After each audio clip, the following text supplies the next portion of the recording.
Gauging the comments I've put on my Facebook page this morning and the responses I've gotten, this will get your dander up. Taxpayer dollars making their way overseas, creating jobs there rather than here at home. According to the U.S. Department of Energy, the government is spending nearly $2 billion, $1.8 billion to be exact, in stimulus money to overseas wind energy companies. This all comes as a new Pew Charitable Trust report shows China has taken the global lead in clean energy investments. Joe Krier, president of Krier Wealth Management, back here on the morning show to talk about this. Joe, the reality is that China, Denmark, Spain are eating our lunch when it comes to making wind turbines. Why is this money not being used to create jobs here in the U.S.? Yeah, it's the same old story. I mean, the intention is to build a wind farm in Texas, for example, and then when they go out shopping to see where the cheapest wind turbines are, guess where they head? Over to China to get their parts. So, you know, as it turns out, that money went overseas, created about 300 jobs overseas and only 30 jobs here in the U.S. Read some of the blogs and some of the editorials that are out there. Taxpayers are furious about this, but not surprised. Yeah, well, this debate is constantly in flux right now, and what used to be called global warming is now climate control, and clean energy is, some people say, just a wish and a prayer versus a reality for replacing all of the power that, let's face it, Americans are consumption pigs when you compare us to other countries.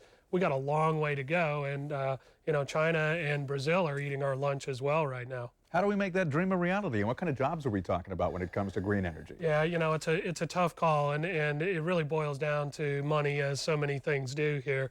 China is spending about twice as much as the U.S. on renewable energy, but as we discussed earlier, President Obama is looking at exploring for oil and gas offshore. China doesn't have that option. They don't have the natural resources that we do, so it's more natural for them to go after the renewable energy.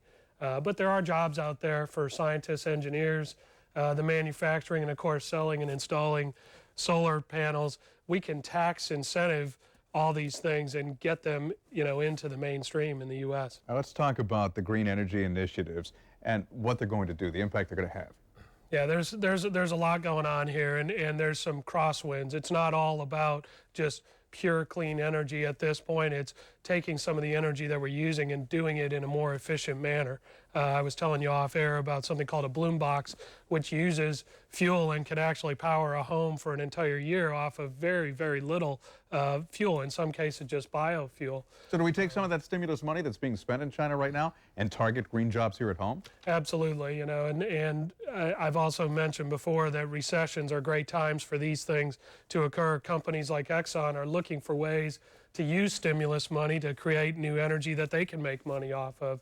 They can also fast-track nuclear power plants. Georgia Power has a project up on the Savannah River that, again, this is a cross between old and new, where if we can get nuclear power running out there, it's a heck of a lot cleaner and more efficient than traditional carbon fuels. And the third thing you had up there was cap and trade. This is a political time bomb for a couple of reasons. Isn't it really just a tax on the middle class? It certainly is. I mean, the goal, depending on which side you're on, you can debate the fact that it is intended to reduce carbon emissions by 50% over the next 40 years. That, yes, but we do need to pay for all this stimulus money that we've spread out there. And by the way, Florida would actually end up being a beneficiary in cap and trade because, believe it or not, we are one of the cleaner states in the country. But to move forward, they're going to have to change the name from cap and trade. Oh yeah, definitely. And they're changing a lot of terms here to make things work. It was passed as cap and trade in the House last summer. To get it through the Senate or even anywhere close, there's going to have to be a compromise here. Ease up a little bit, and spreading the wealth, so to speak, is kind of the bottom line here, and it's going to be a tough sell. Joe Krier from Krier Wealth Management. Thanks for being here on the morning show. Appreciate it.